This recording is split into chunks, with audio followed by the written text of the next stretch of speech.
my channel, your channel, our channel, Leading Sunrise. Hello mga ka-citizen, at maagang-maaga pa lang nagsimba na tayo dahil ngayon ay February 2026 at unang visit natin sa after ng turnover natin.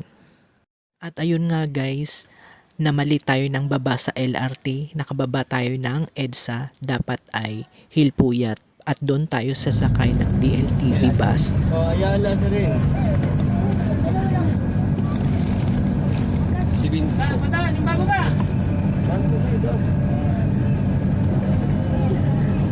Andito na tayo sa Ayala Sirin. Ito yung mall na Ayala sa Tagaytay. At ilang saglit lang ay makakarating na tayo.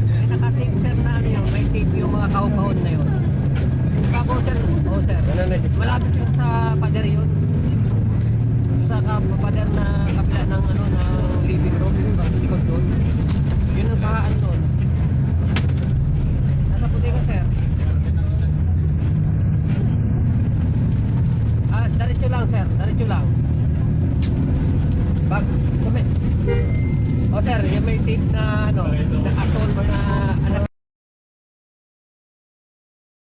Wala pang masyadong traffic dito sa Tagaytay at ang unang sinakyan ko nga pala dati ay pumunta muna ako ng PITX at doon sumakay ng bus.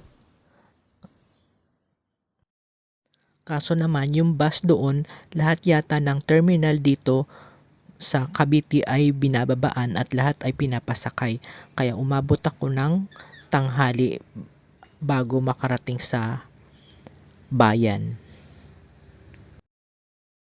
Kaya ngayon, itry naman natin ang DLTV dito sa may LRT Hilpuyat.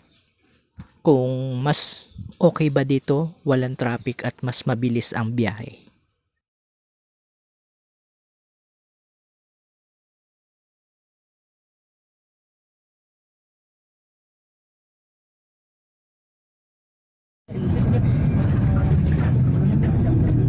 Sa may dulo sa may malapit sa pader.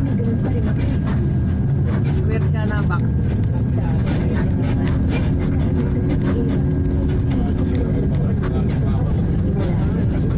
Hindi yan dyan. Iba yan dyan. Sa may pader, malapit sa pader.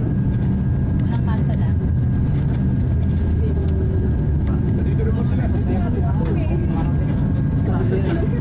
Sa kabila, sa may kaliwa. Dyan. Ay, ano naman yan eh. Hindi yan, lampas ka na dyan. Bandang gitna yan, iba. Hindi yan dyan. Malayo na yan. Wala yan dyan. Malayo. Hindi, wala dyan. At narito na tayo sa Aguinaldo Highway, yung bagong flyover na ginawa. Passable na siya at nakita ko maliit lang pala ito at maiksi lang, pero nakatulong din naman pala sa mga traffic dito. So hindi tayo dumaan doon, dito tayo sa ilalim, pang private lang ang nasa taas. At ngayon nga ay 10:30, nakarating na tayo at sasakay na lang tayo ng jeep.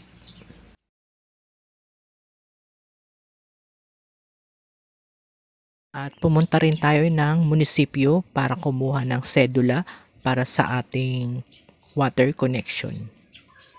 So yung Meralco nga pala, nakapag-apply na, inaantay na lang yung connection.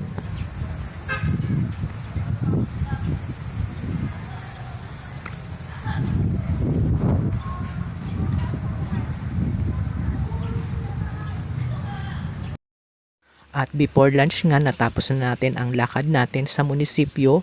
Nakadaan na rin tayo sa barangay hall at malapit lang dito, walking distance lang. At kasalukuyang naglalakad tayo, nakita ko itong simbahan ng St. Michael. So malapit lang pala dito, walking distance din.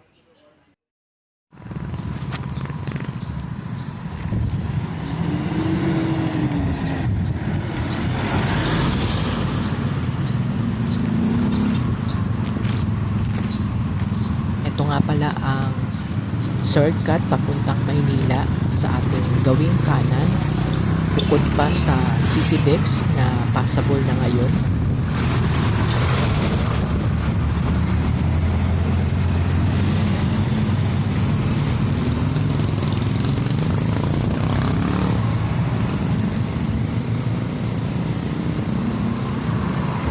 From jeep sa bayan, magta-tricycle naman papunta na rito.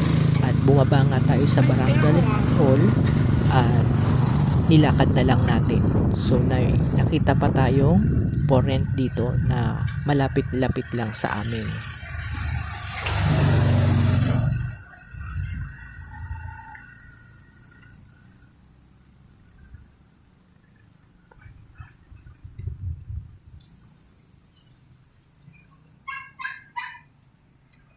Time check, it's 11:30 at sa Maynila pag 11:30 katapatan na ng init, pero dito hindi mo alintana yung init, malamig pa rin, mahangin at parang gusto mong magpaaraw pero hindi ka naman maiinitan kahit ganitong kondisyon ng katanghalian.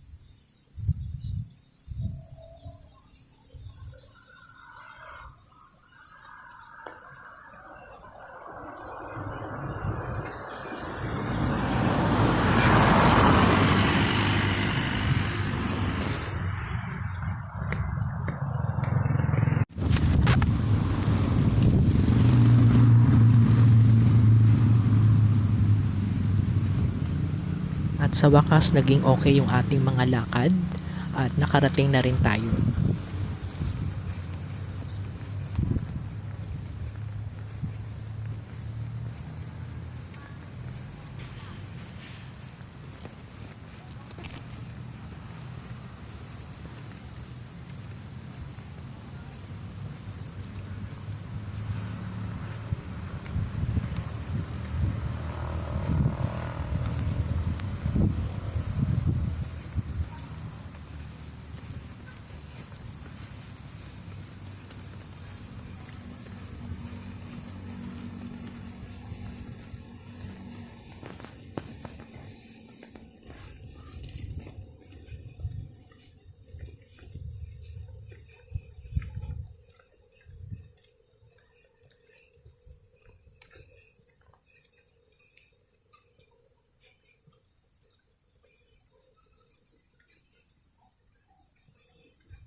At ito ay yung mga nadadaanan nating neighbor natin.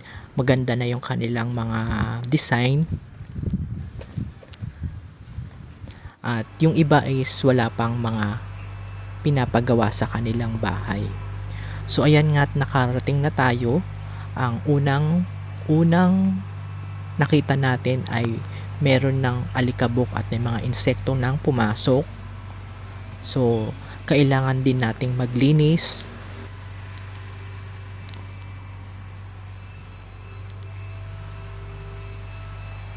Binuksan ko lang yung window dito sa baba, pati na rin sa taas, sa mga room. Nag-circulate na rin yung hangin dito sa loob ng bahay. At kailangan sa isang bahay na nakakapag-circulate yung mga hangin para hindi nakukulob yung loob ng bahay. Nakakasingaw din yung bahay paminsan-minsan.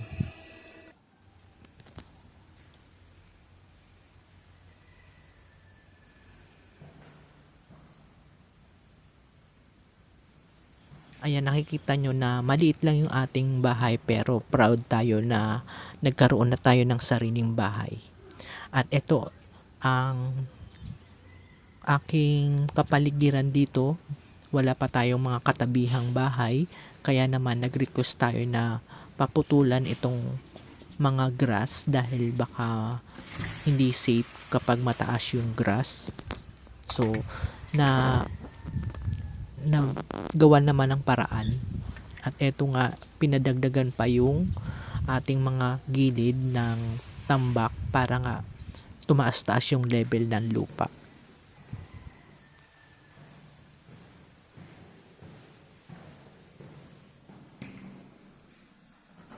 Nakapag-inquire na rin ng contractor dito at nag-ocular na rin sila.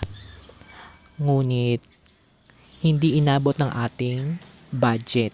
Kaya naman ininvest muna natin at antayin nating tumubo at mag-ipon muna tayo para madagdagan yung ating pera para sa construction or renovation nito.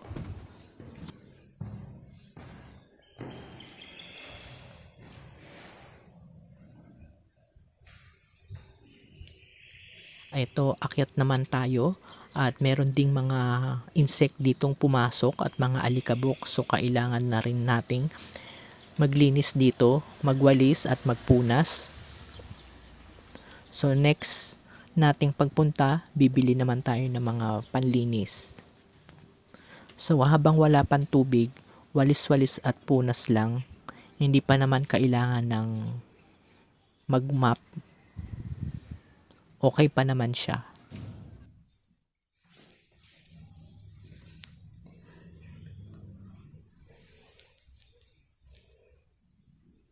At nagtagal na rin ang aking stay dito, ang ating first visit at first long stay sa house. Kaya naman nakagawa na rin ako ng mga AI design. So ganyan yung magiging design. Pati sa labas, yan yung mga recommended sa atin. Pero meron din naman tayong sariling design na mas gusto. So nagstay lang ako dito sa may hagdan. Yan ang ginawa kong upuan dahil wala nga tayong mga gamit dito. So habang narito tayo, na-appreciate ko na naandito na nga ang matagal na nating pangarap at parang ayaw ko nang umalis nung naandun nga tayo, parang ayaw ko na siyang iwanan. So hindi naman dapat iwanan. So kailangan din nating mag-visit-visit din.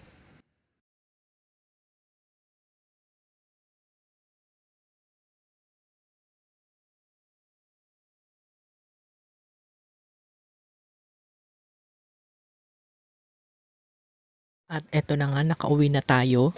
Nasa bus na tayo going PITX. So eto lang yung way na alam ko pa uwi. At eto yung bus na sinasabi kong masyadong matraffic kapag umaga dahil lahat yata ng terminal ay dinadaanan ito. So mas okay yung aking bus na nasakyan kaninang umaga sa DLTB dito sa may Hilpuyat sa may LRT station. Dito nga pala ay merong sariling terminal para pagpunta mo ng PITX ay makakasakay ka na. Pwede rin sa may Nasugbu Road kaso mag-iintay ka nga lang. So hanggang dito na lang at hanggang sa muli. Bye for now guys!